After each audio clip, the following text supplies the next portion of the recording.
사랑하는 성도 여러분, 시청자 여러분, 오늘 말씀의 제목은 누가 크냐입니다. 본문에 보면 예수님의 제자들이 누가 더 큰 자인지를 놓고 다투는 장면이 나옵니다.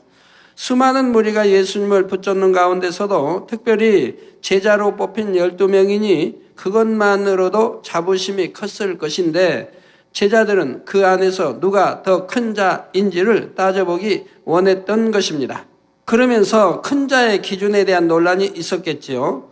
나는 나이가 제일 많으니까, 나는 제일 먼저 불러주셨으니까, 혹은 내가 배움이 더 많으니까 내가 더 큰 자다 할 수도 있습니다.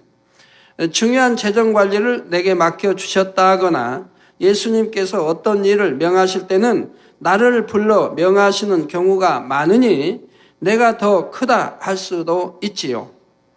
다른 사람들은 동행하지 않는 자리에도 나와는 동행하여 데려가실 때가 있으니 그만큼 더 인정받는 큰 자라 할 수도 있고요. 이런저런 이유를 대면서 앞으로 예수님께서 영광을 얻으시게 되면 자신들이 얼마나 더 좋은 지위를 차지할 것인지 인정을 받으려고 하는 것입니다. 또 마태복음 20장 20절부터도 보면 야고보와 요한의 어머니가 예수님께 나와 간구하는 장면이 나옵니다. 곧 이 나의 두 아들을 주의 나라에서 하나는 주의 우편에 하나는 주의 좌편에 앉게 명하소서 하고 부탁드리는 것입니다. 여러 제자들 중에서도 자신의 두 아들이 장차 예수님의 좌우에 앉는 가장 존귀한 위치에 오를 수 있도록 미리부터 약속을 받으려고 하는 것입니다. 영적으로 변화되기 전에 예수님의 제자들이 이렇게 서로 높아지고자 했던 것처럼 대부분의 사람들은 큰 자가 되고 높임을 받기 원합니다. 그런데 세상 사람들이 생각할 때는 어떤 사람이 큰 자입니까? 왕이 다스리는 나라에서는 왕이 제일 큰 자요. 군대에서는 장군이 큰 자요. 회사에서는 회장이 크다 할 것입니다. 부와 명예, 권세, 지식 등을 많이 가졌을 때 다른 사람보다 크다 인정하는 것이지요. 그러나 그러한 부귀 영화로 인정받는다 해서 그것이 영원할 수는 없습니다. 기껏해야 7, 80년 동안 누릴 수 있을 것이고 그나마도 어떠한 어려움을 만나면 순식간에 잃어버릴 수도 있지요. 더구나 이 땅에서 큰 자라 인정을 받는다 해서 영원한 천국에서도 큰 자가 된다는 보장은 없습니다. 세상에서 크다 인정받는다고 해서 사람들로부터 중심에서 우러나오는 섬김을 받는 것도 아니지요. 자신의 유익에 따라 겉으로만 존중할 뿐 속으로는 무시하고 싫어하는 경우도 있습니다. 자신에게 유익이 될 때는 깍듯하게 섬기는 것처럼 보이지만 상황이 변하여 자기 유익에 맞지 않으면 전에 섬기던 사람을 멸시하며 대적하기도 하지요. 그러니 여러분이 진정으로 큰 자가 되려면 먼저 하나님 앞에서 인정을 받아야 합니다.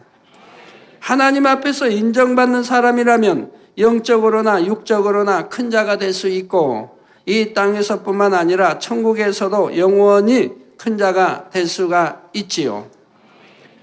또한 다른 사람들도 마음 중심에서 그를 존중하며 섬기게 되는 것입니다. 오늘 말씀을 통해 여러분 모두가 하나님 앞에서 큰 자로 인정받으며 땅에서도 하늘에서도 존귀한 사람이 되시기를 주님의 이름으로 축원합니다. 사랑하는 성도 여러분, 하나님 앞에서 큰 자는 첫째, 자기를 낮추고 섬기는 사람입니다. 마태복음 18장 4절에 그러므로 누구든지 이 어린 아이와 같이 자기를 낮추는 그이가 천국에서 큰 자니라 하셨지요. 마태복음 20장 25절에서 27절에 보면 이방인의 집권자들이 저희를 임의로 주관하고 그 대인들이 저희에게 권세를 부리는 줄을 너희가 알거니와 너희 중에는 그렇지 아니하니 너희 중에 누구든지 크고자 하는 자는 너희를 섬기는 자가 되고 너희 중에 누구든지 으뜸이 되고자 하는 자는 너희 종이 되어야 하리라 하셨습니다. 자, 이런 말씀들은 세상 사람들의 생각과는 반대인 것처럼 보일 수도 있습니다. 세상에서는 자기 스스로 높아지고자 노력하고 자신이 가진 것을 과시하고 드러내며 없는 것도 있는 것처럼 부풀리기 위해 계략과 술책을 쓰기도 하지요. 자신을 낮추고 겸손하게만 행동하면 오히려 바보 취급을 받는다고 생각하고요. 또 남에게 섬김받는 사람을 큰 자라 생각하지 어찌 남을 섬기는 사람을 큰 자라 생각하겠습니까? 그러나 진리 안에서는, 믿음 안에서는 참으로 낮아지고 섬기는 사람이라야 크다 인정받을 수 있다는 사실을 여러분도 잘 아실 것입니다. 우리 성도님들이 기관장을 뽑거나 분야에서 머리를 뽑을 때 어떤 사람을 뽑게 되던가요? 부유하고 많이 배웠다거나 사회적으로 지위가 있다고 해서 섬김 받으려 하고 거만하게 행동하는 사람을 머리로 뽑지는 않습니다. 자신의 시간과 물질과 노력을 들여서 다른 사람을 위해 희생하고 그러면서도 섬김 받으려 하는 것이 아니라 어린 소자라도 존중하며 깍듯하게 섬기는 사람을 뽑게 되지요. 이런 사람이라야 사랑과 덕으로 많은 사람을 품을 수 있기 때문에 모임의 구성원들에게도 인정을 받을 뿐 아니라 하나님께서도 높여주시는 것입니다. 근데 혹가다가 이런 이제 기관장 선거 때들 보면 말씀을 주죠. 7가지, 8가지에 합당한 사람을 뽑으시라고 이렇게 말씀을 주는데, 때로는 보면은 그만큼 이제 기관장 이상 회장단에서도 보면 저 사람은 기도도 잘 안 하는 사람인데, 기도는 한다고 해도 중심으로 하지 않는 사람인데, 부르짖어 하지 않는 사람인데 어떻게 머리로 뽑혀 나왔을까라고 이렇게 뽑혀 나온 사람들이 있습니다. 여러분들이 그 교회에서 준 항목을 이제 맞나 안 맞나 이렇게 분별하셔서 제대로 뽑아내셔야 되는데 그러지 못한 경우가 혹 있는 것을 보게 돼요. 자, 그래서 모임의 구성원들에게도 인정받을 뿐 아니라 하나님께서도 높여주신 것입니다. 사실 이런 원리는 세상에서도 마찬가지입니다. 좁은 안목으로 보면 높아지려는 사람, 받으려는 사람이 큰 자로 세워지는 것처럼 보이기도 하지만 진정으로 사람들에게 큰 자로 인정받는 사람은 결국 섬기는 사람이요 겸손한 사람이지요. 물론 어둠에 있는 사람들은 빛을 싫어하고 어둠 가운데 있는 사람들을 더 좋아하기 때문에 빛 가운데 행하는 사람들이 처음에는 무시당하는 것처럼 보이기도 합니다. 그러나 진정으로 겸손하고 섬기는 사람이라면 세상에서라도 반드시 인정받게 되고 하나님께서 그를 높여주십니다. 우상을 섬기는 이방 나라의 포로로 잡혀갔던 다니엘도 노예로 팔려간 요셉도 하나님께서 역사하시니 순식간에 인정받아 왕 다음 가는 자리에까지 오르는 것을 볼 수가 있지요. 비록 악한 사람들은 성도들을 회방하고자 해도 여러분이 참된 섬김과 겸손으로 하나님께서 인정받을 수만 있다면 전능하신 하나님께서 주변 사람의 마음과 모든 상황을 주관하셔서 얼마든지 여러분을 높여주실 수 있는 것입니다. 가정에서도 마찬가지입니다. 한 예를 들어보지요. 명절이라 자녀들이 고향에 모였을 때 자녀들의 형편이 각각 다르다고 합시다. 이럴 때 비싼 선물을 들고 온 아들 며느리는 부모님께 자랑스럽게 선물을 드리고 다른 형제들에게도 당당하게 대합니다. 그런데 부유하지 않는 며느리는 힘들게 일하면서도 좋은 선물을 못 드리는 것이 가족들에게 민망한 마음이 되지요. 이럴 때 상대에게 불편하고 서운하며 자신의 처지에 실망하고 한탄하고만 있다면 그 상황이 얼마나 힘들겠습니까? 나는 그래도 손이 동서인데 자기가 돈이 있다 해서 나를 무시하는가 하거나 부모님은 나만 힘들게 일하는 것을 보고도 그냥 놔두신다 하고 불만을 품는다면 상대로부터 인정받기도 어렵고 오히려 화평만 깨어지게 되지요. 오히려 나는 좋은 선물도 못 드렸는데 동서라도 부모님께 잘해드리니 참 감사하다. 나는 고향에 있는 며칠만이라도 열심히 섬겨서 부모님께 효도해야지. 이런 마음으로 더 열심히 섬긴다면 하나님께서 어찌 그 마음을 사랑스럽게 여기지 않으시겠습니까? 그런 마음을 가진 분이라면 마음이 항상 평안하니 언제 어디서나 천국에 있는 것 같고 그분이 있는 곳에는 화목하고 웃음꽃이 피어나니 가족들에게도 인정을 받고 칭찬을 받게 될 것입니다. 또 그렇게 마음 중심에서 섬길 때는 내가 부엌에서 허드렛 일, 아무리 일을 아래 동서보다 더 많이 한다고 해도 행복한 마음이 들고 기쁜 마음으로 하게 되는 것입니다. 내가 섬긴다는 마음에서 하기 때문에 내가 모처럼 내려와서 부모님께 내가 부모님을 기쁘게 드리고 섬긴다. 가족을 또 기쁘게 행복하게 화평하게 섬긴다. 이런 마음으로 하기 때문에 행복한 것이라 이 말입니다. 부모님의 사랑도 받게 될 것이고 다른 가족들도 그 안에 품어지게 되지요. 더구나 이런 영의 마음을 이룬 사람이라면 혹 당장은 가진 자본이나 지식이 없다 해도 하나님께서 어떻게든 길을 열어주셔서 물질의 축복도 풍성히 주시는 것을 봅니다. 그런데 이때 여러분이 한 가지 기억하실 것은 자기 보기에 좋은 섬김이 진정한 섬김이 아니요. 변질되거나 대가를 바라는 마음으로 했을 때는 진정한 섬김이 될 수 없다는 사실입니다. 내가 보기에 아무리 귀한 것을 주었다 해도 그것이 정녕 상대에게 필요한 것이 아니라면 어찌 진정한 섬김이라 할 수 있겠습니까? 또 내가 이렇게 열심히 희생하고 섬겼으니 이제 나를 좀 인정해 주기를 원한다거나 보상받지 못하니 더 이상 섬기지 않는다면 그것도 진정한 섬김이 될 수가 없지요. 상대의 유익을 구하는 것 자체를 기뻐하는 영적인 마음이 될 때 사랑과 덕으로 많은 사람을 품을 수 있는 것이고 하나님 앞에서나 사람 앞에서나 인정받는 큰 자가 될 수 있는 것입니다.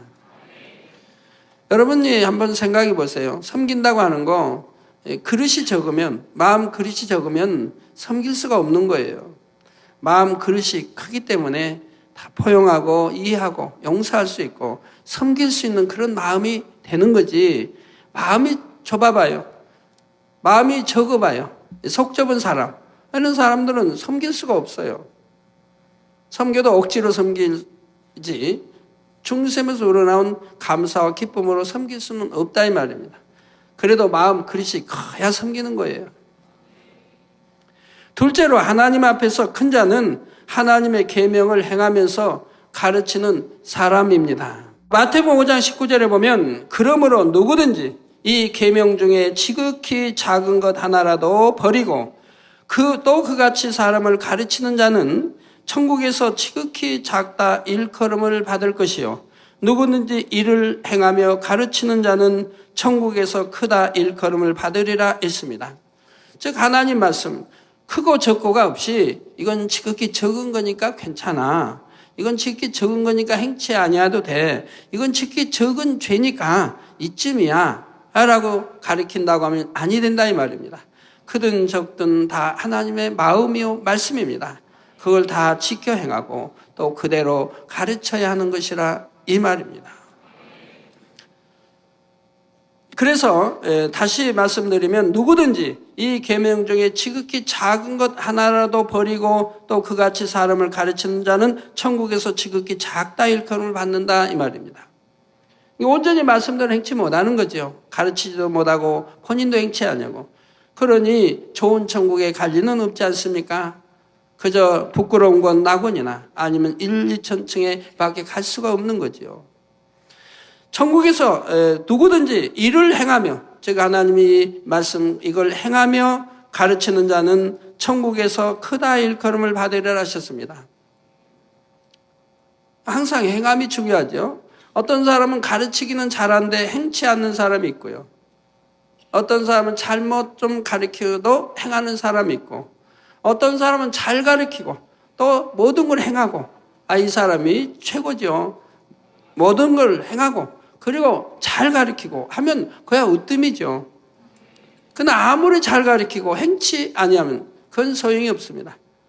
그러나 모든 걸 행하면서 잘못 좀 잘 가르치지 못한다 해도 모든 걸 행하면서 가르치는 사람이 행치 아니하고 잘 가르치는 사람보다 더 훌륭하고 하나님이 인정하시는 사람들이라 이 말이에요. 자, 이 말씀만 보아도 천국에는 분명히 서열이 있음을 알 수가 있습니다. 천국에 들어간 모든 사람들의 영광과 상급이 각 사람의 행함에 따라 달라지는 것이지요. 그런데 하나님의 말씀을 가르치는 사람이 그 말씀 중 하나라도 작게 여기고 행치 않아도 되는 것처럼 가르친다면 그는 천국에서 지극히 작은 자가 됩니다. 여러분, 하나님의 마음은, 하나님은 흠도 티도 없는 아주 빛 자체이시기 때문에 우리가 그 마음을 다 헤아리기가 쉽지 않아요. 전에 하나님께서 십계명을 풀어주실 때 도적에 대해서 이제 설명을 해 주십니다. 다 도적이란 하고 설명을 해 주세요. 근데 제가 말씀을 들으면서 깜짝 놀란 적이 있어요. 도적이란 무엇이냐? 우리가 알고 있는 그런 도적은, 도적죄란 당연히 도적인데 우리가 생각지 않았던 것도 도적이라 하시는 거예요. 저 뭐냐면 내가 육의 아버지, 우리 육의 아버지의 물건을 아버지의 허락 없이 내가 임의대로 갖다 쓰고 제자리에 놓았다. 아버지가 아니 계신데 내가 임의대로 쓰고 갖다 놓았다. 그것도 도적이라는 거예요. 사전에 아버지에게 허락을 받고 아버지 안 계실 때 내가 이거 좀 쓰겠습니다. 그래서 그래라 했다면 괜찮은데 허락받지 않고 내 아버지 것이라 해서 내가 임의대로 쓰고 갖다 놓았다면 그것도 도적의 마음이 있다는 겁니다. 그 말씀을 듣고 제가 깜짝 놀랐어요. 아버지는 얼마나 흠과 티가 없이 깨끗한 분이신가. 그래서 제가 뒤돌아보게 됐죠. 개척가에서부터 지금까지 어떻게 했는가. 근데 참 감사가 나오더라고요. 예. 우리 아버지 하나님의, 육이 아까 아버지를 비우던 거고요. 우리 아버지 하나님의 그것도 저는 교회 당회장으로서 내가 만질 수 있고 손댈 수 있는 것이었나. 재정에 관한 어떠한 것도 만져본 일이 없고, 단 뭐 10,000원이라도 나 빌려본 일이 없고, 써본 일이 없고, 나 이거 좀 급하니까 쓰고 다음 주에 내가 드리겠다고, 돌려드리겠다고 이래 본 일도 없고, 보지도 않고, 만지지도 않고, 이렇게 해왔다 이 말. 그래서 그런 것이 떠올려 주셔서 참 감사를 했어요. 교회 당회장이라면 재정 관리를 친히 합니다. 대부분 재정에 재정 만지고 재정에 관한 관리하고 지시하고 명령하고 다 합니다. 대부분이 다 그래요. 재정에 전혀 손대지 않는 당회장은 참 극히 없을 거예요.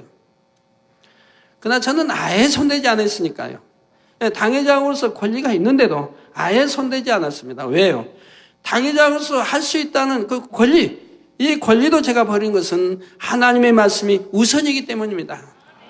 사도행전의 최종은 말씀 준비와 기도에 전무하라고 하셨기 때문에, 그리고 지혜 있는 자, 믿음 있는 자, 성령에 충만한 자, 이런 자를 집사로 세워서 그들이 재정을 보게 이렇게 하셨기 때문에 이 말씀이 더 우선이다 이 말입니다.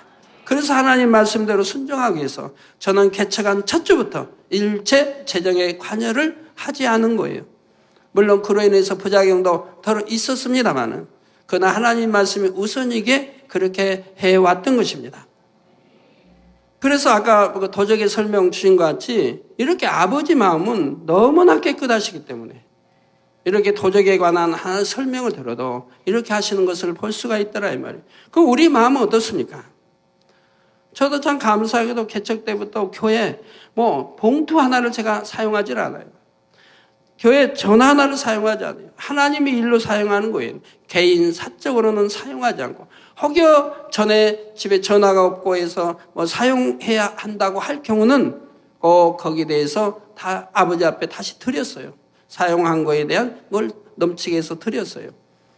요즘은 그냥 아예 제가 이런 전화 같은 거 하지도 않고 받지도 않고 있지도 않으니 받을 또 없고 하지도 않습니다만은.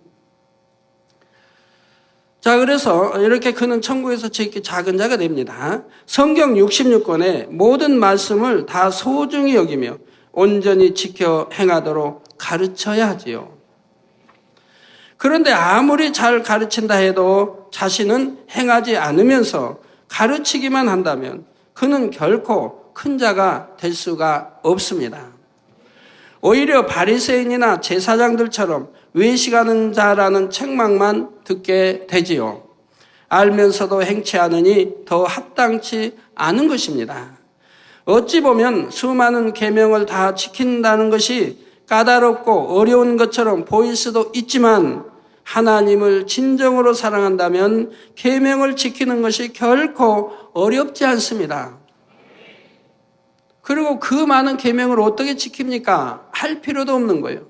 우리가 하나님을 사랑하니 하나님이 누구신가를 처음에는 이제 듣고 배우게 되죠. 그리고 이제 믿게 되죠. 그러면 하나님은 우리를 얼만큼 사랑하셨다는 걸 알기 때문에 우리도 하나님을 첫째로 사랑하게 됩니다. 첫째로 사랑하니 66말씀 계명을 지키게 됩니다. 계명을 지키니 내 안에 사랑으로 채워지죠. 악은 모양이라도 버려지고 비질리 어둠이 떠나면서 사랑으로 채워지죠.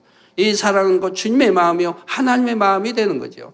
그래서 사랑은 율법의 완성이라고 말씀하는 거 아닙니까? 우리가 안에 영적인 이런 하나님의 사랑이 있다면 율법이 완성이 된다 이 말이에요. 그래서 이런 사랑이 있는 사람이 누구를 시기하겠습니까? 질투하겠습니까? 미워하겠습니까? 거짓말하겠습니까? 도적질을 하겠습니까? 판단하겠습니까? 정죄하겠습니까? 수군거리겠습니까? 그러니 이 하나님의 이 영적인 사랑이 있다면 율법이 완성이 되는 거죠. 하나님 말씀이 전부 내 안에 있게 되는 거죠. 그러니 계명을 지키는 것이 결코 어려운 것이 아니라 이 말입니다. 더구나 자신이 그 계명을 지키지 않으면서 다른 사람에게 가르친다면 어찌 그 입술의 권세가 따르고 하나님의 역사가 나타나겠는지요. 여러분이 하나님의 말씀대로 행하면서 그대로 가르치는 사람이 될 때 곧 열심히 전도하고 신방하고 영혼들을 돌아볼 때 이런 사람이 하나님 앞에 기억된 바 되어 천국에서도 큰 자가 될 수가 있습니다. 위로부터 능력과 권세가 임함으로 맡은 사명에서 큰 열매를 내어 충성의 열매를 맺을 수 있으며 범사에 하나님의 보장받는 역사가 따르니 많은 사람들로부터 인정받고 존중받게 되는 것이지요. 세 번째로 하나님 앞에 큰 자는 시험 중에 항상 주님과 동행하는 사람입니다.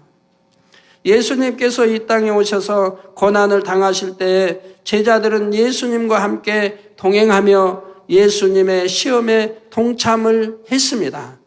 예수님은 곤욕을 당하시고 여러 가지 어려움을 당하시고 하는데 제자들은 아이고 무서워라 하고 숨어버리거나 아니면 구경한 것이 아니라 이 말입니다. 함께 동참을 했다 이 말입니다. 예수님께서 줄이시면 같이 줄였고 악한 자들에게 핍박받으실 때는 주의 이름으로 같이 핍박을 받았지요. 오늘 본문에 보면 바로 이런 사람들이 천국에서 큰 자가 되는 것을 설명하고 계십니다. 본문 누가복음 22장 28절에서 30절에 보면 예수님께서 제자들을 향해 말씀하시기를 너희는 나의 모든 시험 중에 항상 나와 함께 한 자들인즉 내 아버지께서 나라를 내게 맡기신 것 같이 나도 너희에게 맡겨 너희로 내 나라에 있어 내 상에서 먹고 마시며 또는 보좌에 앉아 있으라 12지파를 다스리게 하려 하노라 약속을 하셨지요. 이 말씀은 예수님 당시에 예수님과 함께 시험을 당한 제자들에게만 해당되는 말씀이 아닙니다. 오늘날도 주님의 말씀을 온전히 지킴으로 주님의 이름으로 의를 위해 핍박받는 모든 사람들에게 해당하는 말씀이지요. 물론 이때의 핍박이란 자신의 불의함으로 인해 고난당하는 것이 아닙니다. 베드로전서 2장 20절에 죄가 있어 매를 맞고 참으면 무슨 칭찬이 있으리요. 오직 선을 행함으로 고난을 받고 참으면 이는 하나님 앞에 아름다우니라 했지요. 성도들이 하나님을 믿는다 해도 세상과 타협에 나가면 핍박도 받지 않습니다. 진리 안에 살지 않고 기도가 식어지면 핍박받을 일이 없지요. 예전에는 세상 사람들과 함께 방탕한 것을 즐기던 사람이 이제는 경건하게 사니까 핍박을 받는 것이고, 적당히 주일 낮 예배 정도만 드리던 사람이 각종 예배와 기도회까지 열심히 참석하니 핍박을 받는 거 아닙니까? 교회적으로도 기사와 표적이 나타나지 않고 성령의 역사가 없으면 주변에서도 잠잠하겠지요. 양떼의 영혼이 잘되지도 않고 큰 부흥이 일어나지도 않을 것이니 원수마귀 사단도 그런 교회를 굳이 핍박할 이유가 없습니다. 성도들이 하나님 말씀 안에 살 때, 주님께서 동행하시고 성령의 역사가 나타날 때 원수마귀는 어떻게든 교회를 무너뜨리고자 핍박하는 것입니다. 그러나 중심에서 하나님을 사랑한다면 시험이나 핍박이 두렵지를 않습니다. 요한일서 4장 18절에 사랑 안에 두려움이 없고 온전한 사랑이 두려움을 내어 쫓나니 두려움에는 형벌이 있음이라. 두려워하는 자는 사랑 안에서 온전히 이루지 못하였느니라 하셨죠. 이 말씀처럼 온전한 마음으로 하나님을 사랑하여 두려움이 없을 때라야 주님의 시험에 온전히 동행할 수가 있습니다. 이게 진정 하나님을 사랑하고 진정 참 믿음이 있고 천국의 소망이 있고 주님을 사랑한다면 주님의 시험에 함께 동참을 하게 되는 것이지 피하려고 하는 게 아니라 이 말입니다. 이처럼 하나님을 온전히 사랑하여 모든 시험에 담대히 맞설 때 반드시 주님께서 함께하여 승리하게 하시며 또한 예수님의 제자들과 마찬가지로 천국에서 큰 자가 되게 하십니다. 또 천국에서 주님의 상에서 함께 먹고 마시며 이스라엘 12지파를 다스리게 하시죠. 여기서 이스라엘 12지파란 영적으로 믿음으로 구원받은 모든 천국 백성을 의미합니다.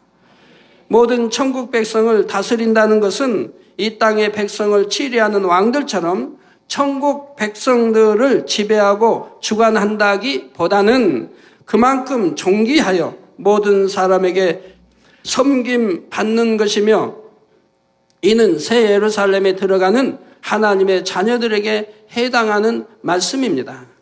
계시록 22장 5절 후반절에 보면 새 예루살렘의 성도들에 대해 말하기를 저희가 세세토록 왕노릇 하리로다 했지요. 또한 주님의 상에서 먹고 마신다는 것도 역시 새 예루살렘의 자녀들에게 해당하는 말씀입니다. 히브리서 12장 14절에 모든 사람으로 더불어 화평함과 거룩함을 쫓으라. 이것이 없이는 아무도 주를 보지 못하리라 했으니 마음의 죄를 다 버리지 않는 사람은 빛 자체이신 주님의 얼굴조차 배울 수 없다는 사실을 알 수가 있지요. 하물며 주님의 상에서 함께 먹고 마시기 위해서라면 당연히 온전히 성결을 이루어야 하는 것이고, 마음의 성결을 이룰 뿐 아니라 온 집에 충성하여 새 예루살렘에 들어갈 자격을 얻은 사람이라야 진정으로 시험 중에 주님과 항상 함께 했다고 인정받을 수 있으며 주님의 상에서 함께 잔치를 즐길 수 있는 것이지요. 결론을 말씀드립니다. 사랑하는 성도 여러분, 계시록 2장 23절 후반절에 보면 내가 너희 각 사람의 행위대로 갚아주리라 하신 말씀이 나옵니다. 만약 학교에서 시험을 보고 나서 모든 학생들에게 점수에 상관없이 우등상을 준다면 공의롭다고 할 수가 없을 것입니다. 다 1등 한다면 무슨 재미가 있습니까? 다 시험 쳐서 서울대학 들어간다면 무슨 열심히 공부해야 할 이유가 있나요? 공의의 하나님께서도 반드시 각 사람이 행한 대로 갚아주십니다. 우리 성도님들은 이제 뭐 천국, 지옥, 믿음의 단계, 천국이 어떻게 생겼고 이런 걸 아시니까 참 더 행복하지요. 모르는 것보다. 근데 옛날에 제가 개척 전에 이제 이렇게 성도들 들어보면 그런 말들을 하죠.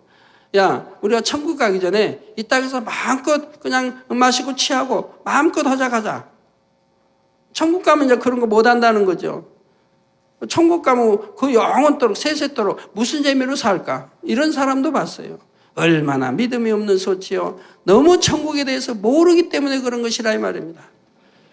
가르쳐줄 우리는 의무가 있다 이 말이에요. 천국에 대해서 지옥에 대해서 밝게 가르쳐줄 의무가 있다 이 말이에요. 그래가지고 지옥까지 하냐고. 천국에 가되 좋은 천국에 가게 하는 이런 우리가 사명도 있는 거 아니겠습니까? 모르니까 그런 말하고 사모함도 없는 것이고 그냥 대충 살다가 가려고 한다 이 말이에요. 대충 살다 가더라도 부끄러운 건 낙원이라도 가면 다행이겠는데 거기도 가지 못한다면 어찌합니까? 저번에 플란스 언제 어느 나라인지 모르겠네요. 지옥을 가지고 세미나를 하겠다고 제게 보내온 목사님이 계셨죠. 세미나를 4차를 했대요.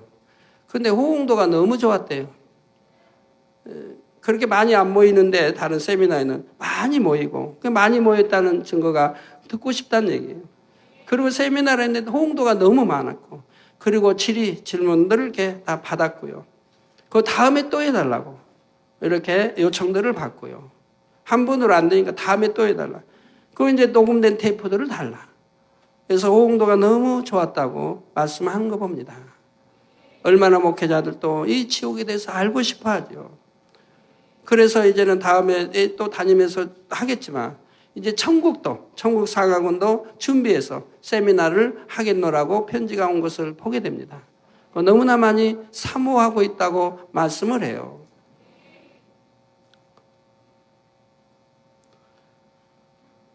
자, 공의의 하나님께서도 반드시 각 사람의 행한 대로 갚아주십니다. 이 땅에서도 여러분의 영혼이 잘됨같이 범사에 잘되게 하실 뿐 아니라 심판 때는 주의 이름으로 행한 모든 것들을 하나하나 천국의 영광과 상급으로 갚아주시지요.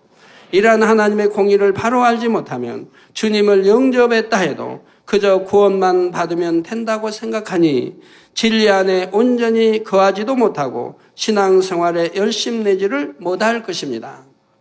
어떤 분은 천국 가면은 뭐 서열이 어딨냐고 그래요. 높고 낮은 게 어딨냐. 성경에 있는데도 뭐 집사요 권사인 분들이 이런 말 한다 이 말. 전에 또 학생들도 신학생들도 그렇고 제가 개척 때 그런 말들을 듣는다 이 말이에요.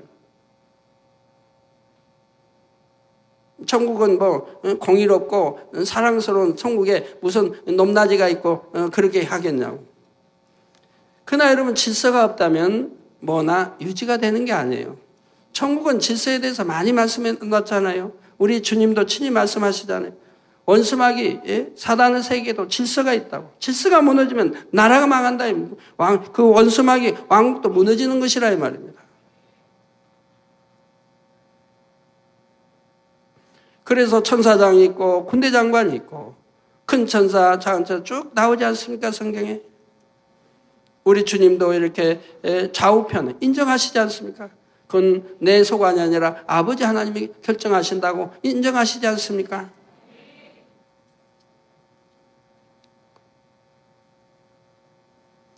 여러분 가정에도요. 만약에 서열이 없다고 해봐요. 공평하다고 해봐요. 그러면 그 가정이 잘 될까요? 잘 될 수가 없습니다. 이거 뭐 명절을 맞이해서 우리 명절 맞이했으니까 가족이 다 모여서 식사를 하자 그러면 나는 먹기 싫으니까 안 해요. 난 떡국 먹기 싫어요. 누가 하자고 또 하지도 못하겠고 서열이 없으니까. 나는 저 친구 집 가서 자고 올 거예요. 난 놀러 갈 거예요.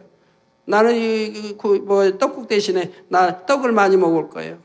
제멋대로라고 하면 그 가정이 화평이 되겠습니까? 잘 이끌어 가지겠습니까? 머리가 없으니 꼬리도 없으니 되는 게 아니라 이 말이에요.